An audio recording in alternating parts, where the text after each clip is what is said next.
dari guru besar kita Ummuna Ummi Wahidah. Kepada Yang Mulia kami persilahkan.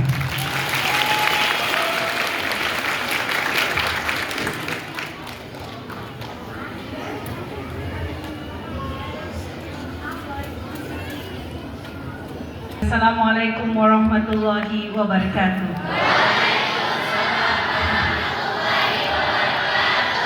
Alhamdulillahirabbil alamin wassalatu wassalamu ala asyrafil anbiya'i wal mursalin wa ala alihi wa sahbihi wasallim ajmain. Jazakumullah khairan katsiran jiddan. Kami diundang jauh-jauh ke sini dan kami sama bangga bisa sampai ke sini walaupun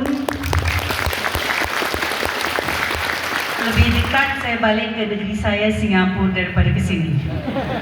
Jadi kalau dari kita kan dari Bogor ke airport at least like 1.5 hours, 1 jam setengah. Terus dari airport terbang ke Singapura 1 jam setengah sudah sampai Singapura. Kalau di sini kan kami dari Bogor ke airport 2 jam. Dari airport ke sini hanya kurang 1 jam ke Lubuk Linggau ke Pagar Alam sekitar plus minus 4.5 hours, 4,5 jam. Dan jalannya bukan hanya lurus, bego.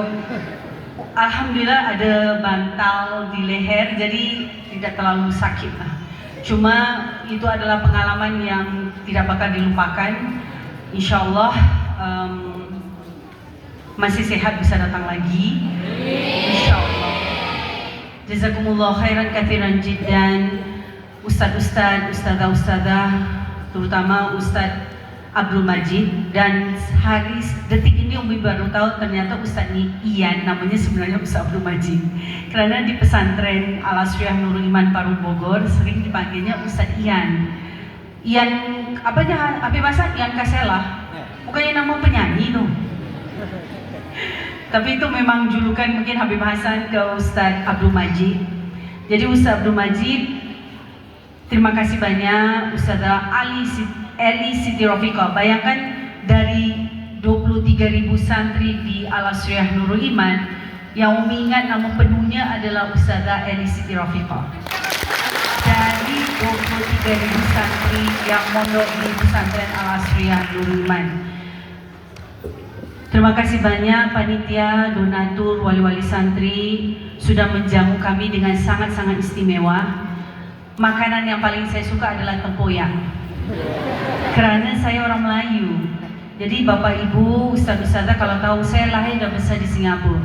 That's why I speak perfect English, British English. That's why in Al Asriyah Nurul Iman I teach English language and lectures in English. Jadi Bapak Ibu kalau tahu saya lahir dan besar di Singapura. Saya selesai college di usia 18 tahun. Saya dapat beasiswa ke Oxford University di United Kingdom. Tetapi Allah menentukan saya harus mondok dengan almarhum Syekh Habib Segaf bin Mahdi bin Syekh Abu Bakar di Surabaya. Jadi ayahnya Umi bilang, Wahid, kalau kamu mau belajar ke Oxford Inggris, kamu harus mondok dengan teman baiknya ayah, Habib Segaf, supaya kamu bisa jadi manusia. Karena yang namanya orang Singapura, walaupun orang Islam tetapi tidak Islami.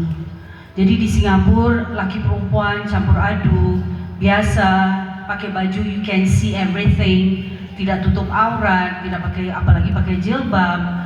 Kita belajar agama hanya di Sabtu dan Ahad, jarang yang hafidh dan hafidhoh.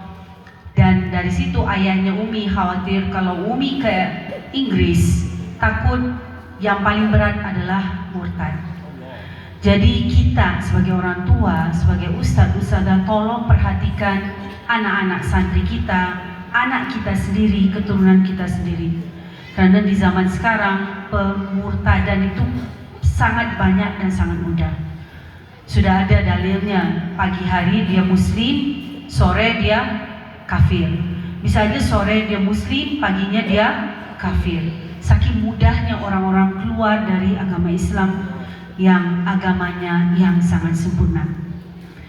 Jadi almarhum Abah itu punya istri 3. Istri pertama itu adalah sepupu Abah sendiri, bangsanya Alidrus, Umi Andi Thoraya. Abah dengan istri pertama punya pesantren di Nusa Tenggara Barat, Dompu. Pesantrennya bagus, santrinya banyak. Umi sudah ke sana, namanya Ar-Rahmah. Ada pesantren, punya pesantri, punya masjid, punya lahan. Abah titip pesantrennya dengan istri pertama. Jadi Ustadz Abdul Majid bisa punya pesantren, punya masjid seperti ini bukan kerana Ustadz Abdul Majid, tetapi juga dukungan dari seorang istri, seorang Ustazah Eli Siti Rafiqah. Kenapa tadi ada pernikahan barokah? Kerana tugas seorang istri adalah mendukung suami. Tidak bisa suami itu maju sendiri tanpa dukungan dari istri. Benarkah ibu-ibu yang sudah nikah lebih dari 20 tahun, 30 tahun, 50 tahun? Ada tuh nenek-nenek di sini, pasti nikahnya sudah mau 50 tahun ya. Sebab itu Abah itu pesan, seorang guru tidak sukses, belum sukses kalau belum menikahkan santrinya. Jadi Ustadz Fadlu, tolong nikah. Sudah 25 tahun belum? Sudah? Ingat, orang laki-laki 25 tahun sudah sunnah menikah. Habib Hasan aja umur 21 sudah nikah, kegatalan dia. Padahal Umi nangis ketika Habib Hasan mau menikah karena Abah baru meninggal. Abah meninggalkan kami di 2010. Habib Hasan usia baru 21 tahun, belum bisa cari makan, belum bisa cari uang, belum bisa mandiri. Di tahun 2014 minta untuk menikah di ulang tahun Umi. Bagi Umi, memang pernikahan jodoh itu semua sudah ditakdirkan ketika kita di dalam kandungan ibu di 120 hari. Di situ akan ditakdirkan hidup, mati, rezeki dan jodoh. Jadi kalau umur 21 tahun Habib Hasan walaupun belum selesai kuliah S1 sudah minta menikah, tidak apa-apa. Yang penting tidak berdosa. Itu yang paling penting. Jadi ibu-ibu, bapak-bapak, kalau ada anaknya yang mau minta nikah, kan yang minta nikah selalu anak laki-laki. Tidak ada anak perempuan, saya mau nikah ini, no. Selalu anak laki-laki. Kalau dia sudah selesai tugasnya, usianya sudah 25 tahun, orang tua tetap harus mencarikan jodoh. Anak perempuan selesai S1, cepat jodohkan, cari teman-teman, keluarga, keturunan yang baik-baik, agamanya sudah bagus, sudah kuat, itu cepat kita nikahkan anak-anak kita. Itu tugas orang tua loh. Anak itu tidak boleh cari sendiri, tidak boleh dia pacaran, tidak boleh WeChat, everything online, sosmed, Facebook, kenalan, no. Bukan tugas seorang anak mencari jodoh, tapi tugas seorang orang tua harus mencarikan jodoh buat anaknya. Dan insya Allah anaknya setuju. Jadi Umi di usia 20 tahun Umi menikah dengan Abah. Umi sudah selesai college karena Umi beasiswa dari TK sampai college. Alhamdulillah Umi mendapat beasiswa, cerdas, dan selesai mondok di pesantren Darul Ulum di Surabaya. Alhamdulillah sempat menghafal 5 juz Al-Quran, terjemahkan Arba'in Nawawi dari bahasa Arab ke bahasa Inggris. Umi menikah dengan Abah liwat istikharah. Jadi kalau nanti anak kita dilamar, tolong Bapak Ibu istikharah, calon pengantin juga harus istikharah. Istikharah is the best. Itu pasti dari Allah. Umi juga seperti itu. Ayahnya Umi tidak setuju Umi menikah dengan orang Indonesia, karena orang Indonesia terkenal di luar orang-orang miskin, babu-babu, TKW, TKI itulah bangsa Indonesia di luar. Jadi di luar itu orang lihat orang Indonesia itu adalah bangsa yang merempat. Bahasa Melayu itu bilangnya merempat yang merana, sengsara, melarat, itulah orang Indonesia. Padahal Indonesia adalah negara yang begini besar, kaya raya. Umi dikasih tahu di Lumbung Linggau itu banyak emas. Ya selain Mas Budi, Mas Joko dan yang lain-lain, ada Mas Ian dan lain-lain, ada yang namanya Mas Zahab. Zahab itu bahasa Arab artinya emas, emas yang murni. Saking kayanya Indonesia sampai punya gunung emas. Tetapi yang paling penting adalah Mas Budi, Mas Joko, Mas Fadlu. Kenapa? It's the human resource. Sumber daya manusia itu yang terpenting. Jadi Abah bangun pesantren gratis supaya apa? Supaya bisa memanusiakan manusia. Manusia tanpa ilmu itu bukan manusia. Hewan itu mana ada ilmu? Serangga mana ada ilmu? Jadi anda kalau mau punya keturunan yang soleh dan soleha, hafid hafidho, keluarga sakinah mawaddah warahmah, itu harus punya ilmu. Anda punya ilmu baru Anda jadi manusia. Jadi Abah dengan istri pertama sudah punya pesantren. Tetapi karena istrinya tidak sabar dengan anak-anak pondok, sudah bawel, korengan, kesrekan, kutuan, cantengan, nakal lagi. Kalau ada dangdutan dia pergi, hilang nonton dangdut. Kalau Habib Hasan kerjaannya hilang dari kelas tuh pasti dia tidak di warung, makan gorengan, cireng, cilok dan yang lain-lain. Habib Hasan tuh dulunya gendut, sampai Ustazah Eli Sifti Rofiqah juga kaget. Jadi tadi Ustazah Eli tuh bisik ke Umi. Jadi anak-anak Umi anaknya 7, cucu sudah mau 18. Jadi anak saya dengan Habib 7, semuanya sudah menikah. Dan cucu saya insya Allah yang ke-18 akan lahir di bulan Februari ini. Jadi Habib itu punya murid-murid ini yang mengajar anak-anaknya Habib. Jadi Habib istri pertama anak perempuannya 3 dikirim ke Nurul Iman Parung Bogor. Istri kedua anaknya 6 juga, tapi yang betah hanya yang perempuan. Jadi semua anak-anaknya Habib harus mondok selesai S1 baru boleh keluar ambil S2 di luar, baru boleh keluar menikah. Jadi Habib punya prinsip anak perempuan wajib selesai S1 baru boleh menikah. Karena kalau dari ilmu psikologi, saya seorang psikologis, kita butuh hanya 3 orang untuk membangun satu bangsa dan 3 orang untuk menghancurkan satu bangsa. Dan disitulah peran perempuan, anak perempuan itu sangat penting.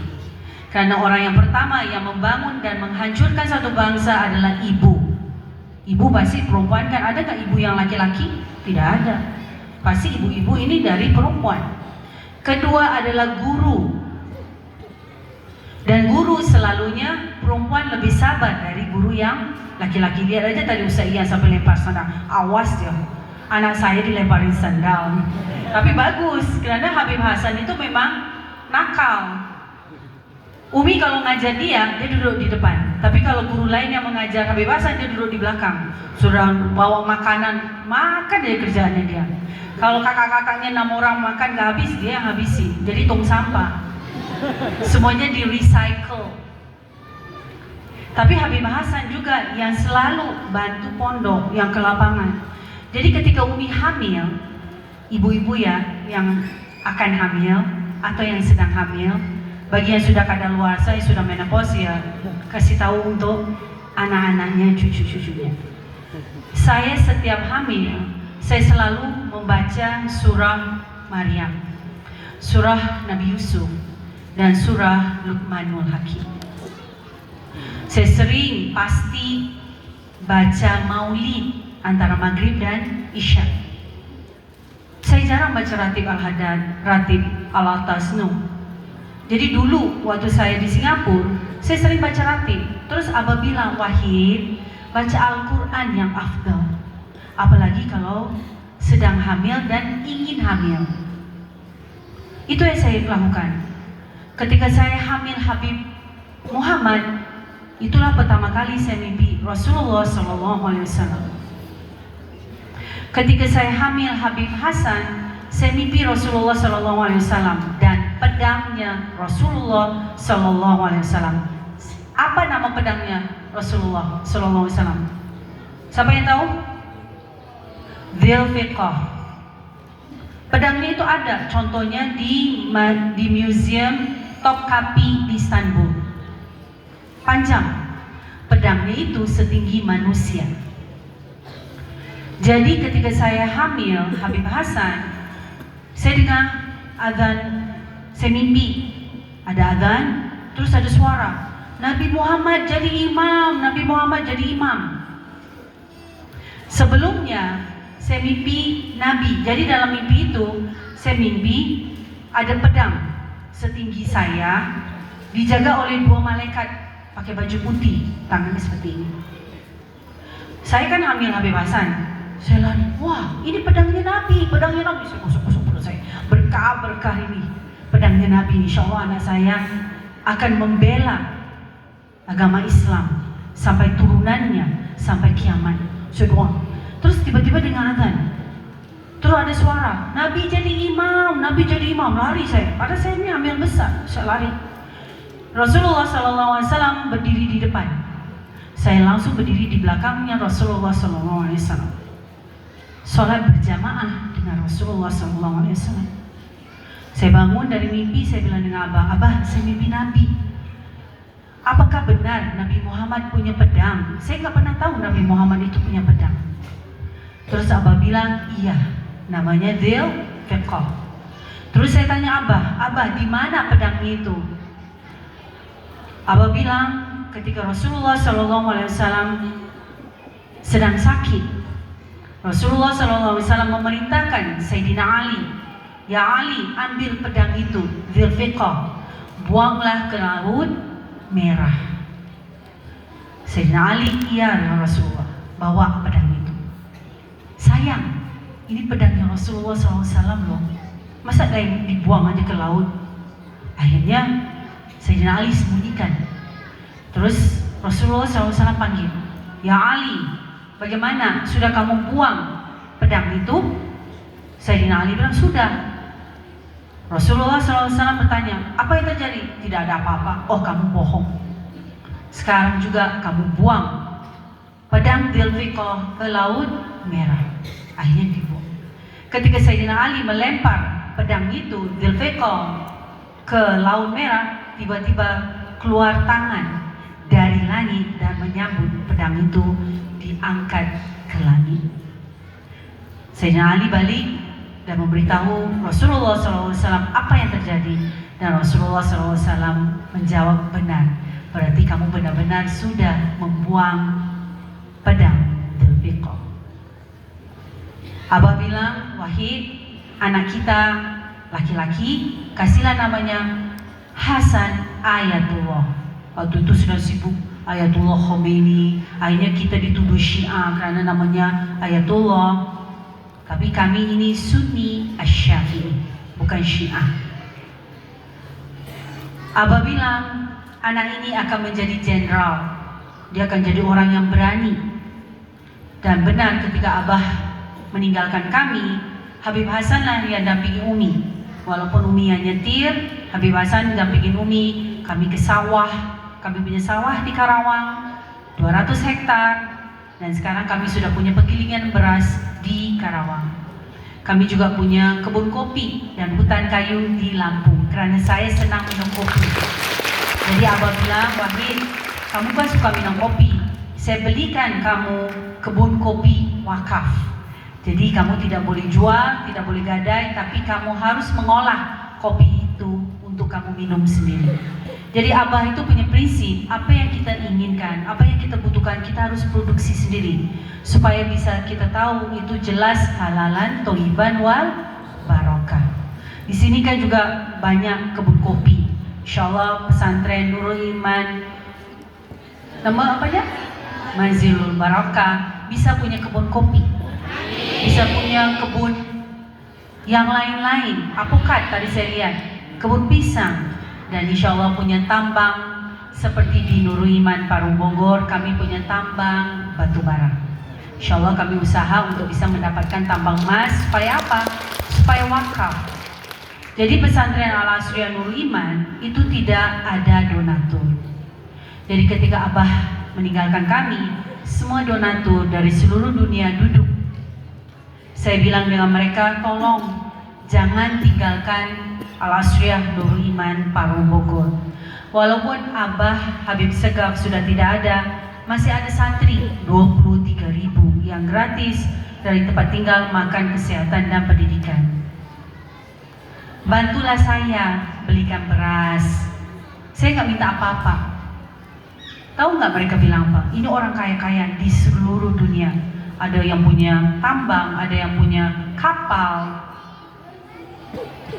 ada yang dari keluarga kerajaan Dubai, Abu Dhabi. Mereka bilang dengan saya, Umi, kalau Umi tidak mampu melanjutkan Nurul Iman, balik saja ke Singapura. Jangan minta-minta. Dari situ saya nangis.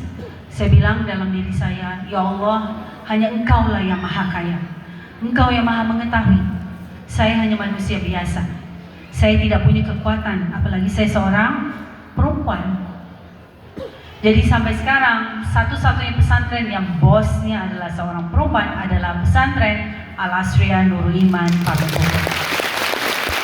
Jadi saya di mana saja dikenal sebagai Ibu Kiai, karena kiainya nggak ada, pokoknya jadi Ibu Kiai lah. Jadi jangan dipanggil Bu Nyai, saya Ibu Kiai. Jadi laki-laki dan perempuan sama aja.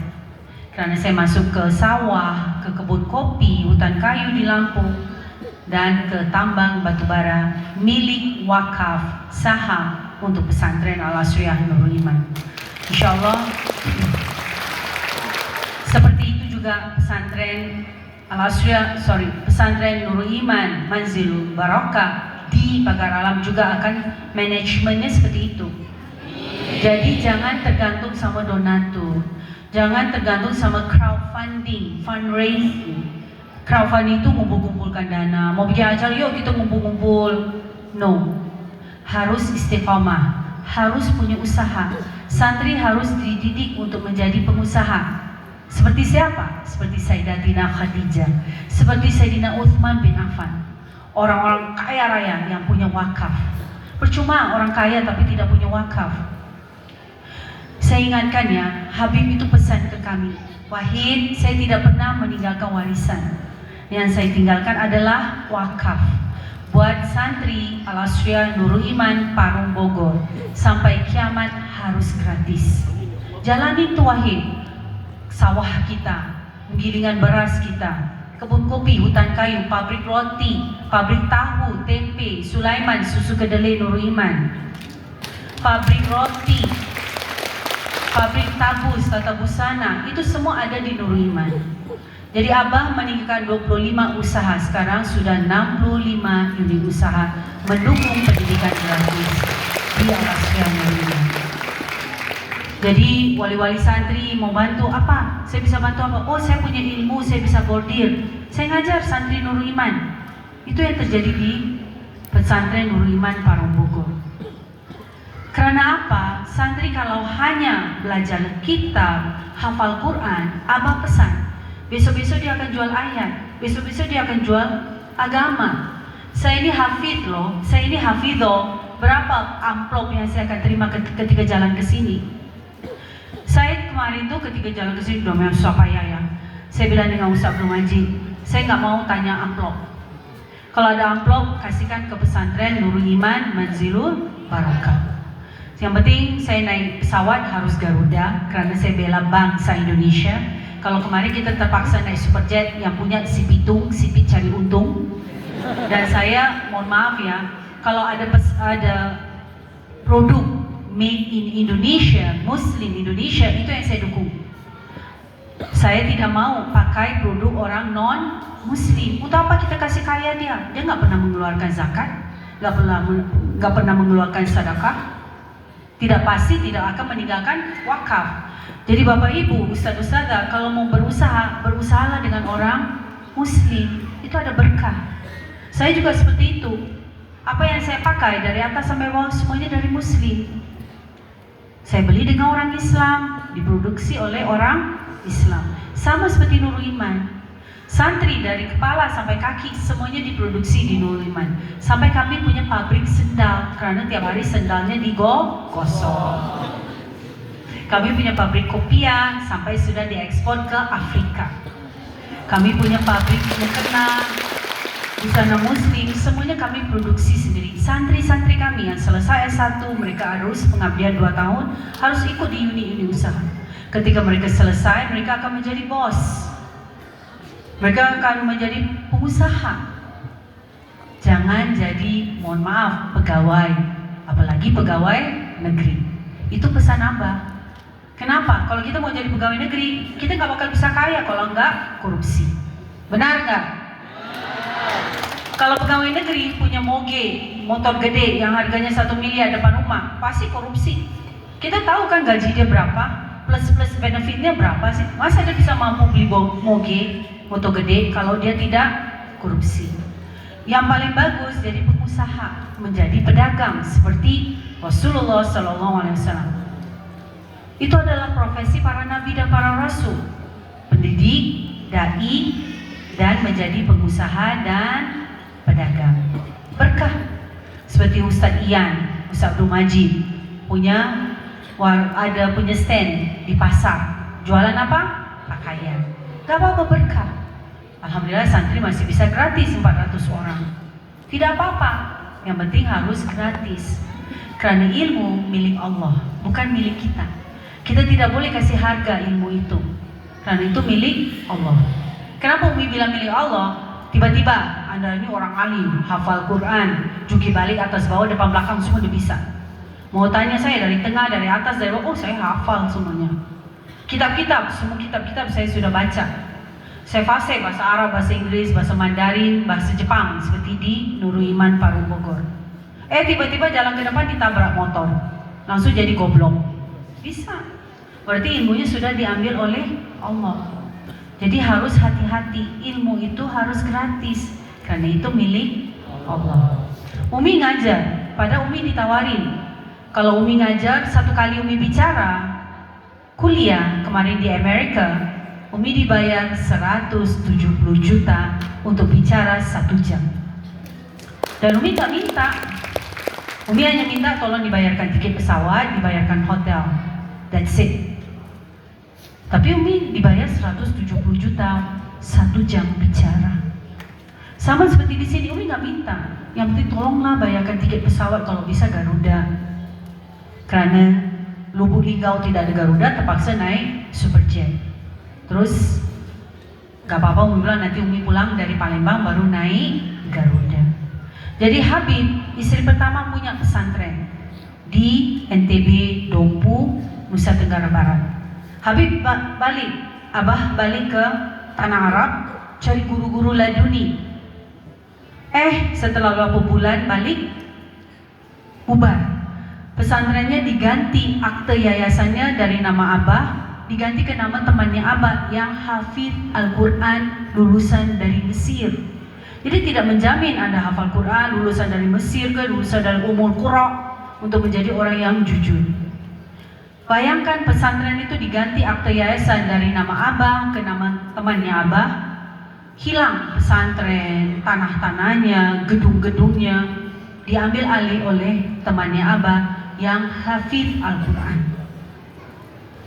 Abah sedih, hilang pesantren 1. Akhirnya Abah hijrah ke Surabaya, menikah dengan Syarifah orang Surabaya. Begitu juga Abah bangun pesantren. Jadi Abah itu dari kecil tuh mau punya pesantren gratis. Karena bagi Abah ilmu itu milik semua orang, terutama anak-anak yang tidak mampu dan anak yatim. Dosa loh, anak yatim harus bayar. Dosa, orang fakir miskin harus bayar. Yang punya pesantren itu berdosa. Umi memang tidak disukai oleh banyak orang karena gara-gara Umi pesantren-pesantren yang kiai-kiainya katanya hebat, yang jago-jago bahasa Arab, yang hafid Al-Quran, mereka malu. Kok seorang ibu-ibu bisa punya pesantren gratis? Santrinya sekarang 15.000. Dari PAUD, TK, SD, SMP, SMA sampai S1 gratis. Sampai kami nikahkan setiap tahun. Sebab itu Umi undang Ustaz-Ustazah, Bapak Ibu dari sini. Insya Allah nanti 2 minggu setelah Syawal kita akan adakan pernikahan barokah. InsyaAllah ustaz-ustazah kami 50 pasang akan menikah. Setelah itu kita akan ada wisuda. Setiap tahun seperti itu. InsyaAllah patungan, ambil 1 bis, datang ke pesantren Al-Asriyah Nur Iman, nginap di pesantren, hiduplah sebagai santri selama 2 hari 1 malam. Tafadhal, insyaAllah kami undang semuanya. Lihat bagaimana seorang ibu-ibu bisa punya usaha, bisa punya pesantren, dan semuanya wakaf buat Yayasan Al-Asriyah Nur Iman Parung Bogor. Sama juga di sini. Ustaz Abdul Majid, mana Ustaz Abdul Majidnya? Dah kabur. Habis lempar sandal kenapa? Oh, Ustaz Abdul Majid, Ustazah Eli Siti Rafiqah amankan akte yayasan. Bagi yang sudah mewakafkan lahan ini dan gedung ini, tolong diamankan. Akte yayasan is the best, penting. Kerana apa? Kita tidak tahu besok-besok siapa yang akan memimpin negara ini. Bisa aja aset wakaf kerana tidak bayar pajak, wah ini kita apakan ini. Jadi amankan akte yayasan, akte wakaf. Kalau tanah ini sudah diwakafkan oleh siapa saja, tolong wakif buat akte wakaf kepada Yayasan Nurul Iman Manzilul Barokah. Terus nadir-nadirnya siapa? Nadir-nadirnya harus dari pesantren 50%, pesantren dari ahli waris yang mewakafkan ke pesantren ini. Kenapa penting ahli waris? Ahli waris ini akan menjaga supaya wakaf di pesantren ini sampai kiamat dihidupkan. Tetap santri-santri bisa belajar dengan aman. Kenapa harus dari ustaz-ustazah pondok harus menjadi nadir? Supaya mengamankan supaya ahli waris ini tidak menjadikan wakaf ini menjadi warisan. Karena Umi sudah pengalaman bagaimana pesantren itu dengan sekejap mata bisa langsung dihilangkan oleh ahli waris yang rakus, yang tomak. Umi sudah pengalaman bagaimana dilaporkan ke polisi, dilaporkan ke pengadilan agama mewakafkan warisan. Padahal kami pesantren Al-Asriyah Nur Iman Parung Bogor yang 36 hektar, sawah 200 hektar di Karawang dengan penggilingan beras, kebun kopi hutan kayu di Lampung Barat 15 hektar, dan saham di tambang batubara di Kaltim, Balikpapan, itu semuanya wakaf buat makan santri, buat gaji guru, buat bayar BPJS kesehatan tenaga kerja guru-guru, buat bangun rumah buat guru-guru. Percuma kita punya gedung bagus tapi gurunya gajinya asal-asalan. Umi baru baca tadi bagaimana Abu Nawas menasihati yayasan dan pengurus sekolah atau pesantren. Perhatikan bukan hanya gedungnya, tetapi human resource is the best. Perhatikan sumber daya manusianya, santri-santri, santriwati, ustadz-ustadzah.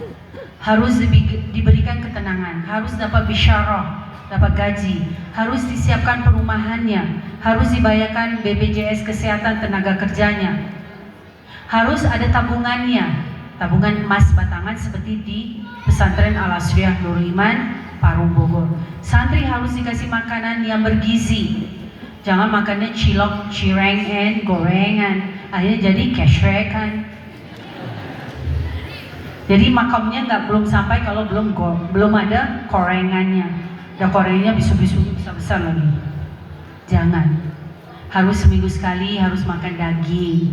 Paling penting itu hati sapi, itu bagus untuk tambahkan darah, apalagi anak perempuan yang mens harus makan hati sapi seminggu sekali. Usahakan. Mana tahu ada yang bapak ibu di sini yang punya rumah pemotongan hewan. Wah, saya sedekah seminggu sekali hati sapi buat makan santri di Nurul Iman Manzilul Barokah. Istri kedua punya pesantren di Surabaya, bubar. Habib mengajar, bayangkan Abah itu mengajar di Istana Sultan Hasanah Bolkiah di Brunei. Abang ngajar di sana berbulan-bulan. Abang ngajar Mahathir Mohamad, Perdana Menteri Malaysia. Abang ngajar Lee Kuan Yew, Perdana Menteri Singapura. Abang balik dari Singapura, Malaysia, Brunei, pesantren di Abah yang di Surabaya dengan istri kedua bubar. Istri kedua tidak betah, keluar. Murid-murid bingung, gak ada ibu kiainya, ibu nyainya, ibu syarifahnya, bubar, pulang semuanya. Abah datang, pesantrennya sudah kosong. Akhirnya diambil alih oleh pemerintah. Karena itu banyak sumbangan dari luar negeri. Akhirnya Abah menikah dengan Umi tahun 98 ketika kerusuhan Mei di Jakarta. Kami mengungsi ke Parung Bogor. Dan satu rumah kami 21 kamar dikelilingi kuburan Cina. Itu yang kami bebaskan dan kami bangunlah pesantren Al-Asriya Nurul Iman Islamic Boarding School Parung Bogor. Dari 98 insyaallah sampai kiamat tetap gratis dari tempat tinggal, makan, kesehatan dan pendidikan. Nurul Iman Manzilul Barakah tetap ikut manajemen dari pesantren Al-Asriya Nurul Iman Parung Bogor. Insyaallah di situ keberkahannya pasti akan bertambah sampai kita ketemu lagi dengan Abah di surga. Umi akan bilang, Abah, what you said I did. Apa yang Abah lakukan, apa yang pesan Abah kepada Umi sudah jalankan. Sekarang tinggal dilanjutkan kepada murid-murid dari pesantren Al-Asriya Nurul Iman Parung Bogor dan juga Ahlul Bait, keturunan Umi dan Abah akan melanjutkan perjuangan Rasulullah SAW memanusiakan manusia. Ustaz-ustazah, Bapak Ibu, tolong mendoakan kami sebagai pendidik, sebagai pengasuh pondok pesantren tetap istiqomah. Anak cucu turunan kami istiqomah melanjutkan perjuangannya Rasulullah SAW. Kadang-kadang orang kalau kaya, mereka pikir, Umi Wahidah aja bisa punya pondok gratis. Masa saya orang kaya? Seperti contoh, ada salah satu istrinya menteri. Dia bilang, saya tuh malu dengan Umi Wahidah. Umi Wahidah bukan siapa-siapa tapi bisa punya pesantren gratis. Saya mau bangunlah pesantren gratis. Padahal beliau itu seorang menteri dan orang yang sangat kaya raya, punya tambang banyak. Umi ketemu dengan istri menteri itu sudah 3 tahun yang lalu. Ketika istri menteri itu ketemu Umi, langsung dia bangun pesantren di Banten. Sampai sekarang pesantrennya sudah jadi tapi tidak ada muridnya. Kenapa? Karena beliau ditipu oleh yang mengurus pesantren. Jadi orang yang bisa punya pesantren gratis adalah wali-wali Allah. Apa pesan itu? Orang yang bisa memberi makan orang banyak itu adalah orang yang dicintai oleh Allah Subhanahu wa Ta'ala. Tidak gampang. Jadi Bapak Ibu, tolong bantu perjuangan kami ini sebagai pendidik untuk tetap keturunan kita tetap soleh dan soleha, tetap beriman, bertakwa hanya kepada Allah Subhanahu wa Ta'ala. Sekali lagi saya mohon maaf dohir dan batin jika ada yang terkasar bahasa, keluar Melayunya. Jadi mohon maaf kalau lagu saya masih Siti Nurhaliza, belum bisa Krisdayanti. Walaupun saya sudah di sini dah lebih dari 30 tahun, tapi masih Melayunya tetap kental. Dan saya mau memberitahu Ustaz-Ustazah, Bapak Ibu di sini bahwa Singapura itu adalah bagian dari Sriwijaya. Sriwijaya raja-rajanya dari mana? Sumatera, terutama dari Palembang. Jadi kami dulu Singapura dijajah oleh Anda-Anda. Yes, Sang Nila Utama adalah Raja Palembang dari kerajaan Sriwijaya yang menjajah Singapura. Singapura waktu itu namanya Temasek. Ketika Sang Nila Utama, Sultan Sang Nila Utama ke Singapura, beliau melihat ada singa di pulau itu. Akhirnya diganti nama dari Temasek menjadi Singapura.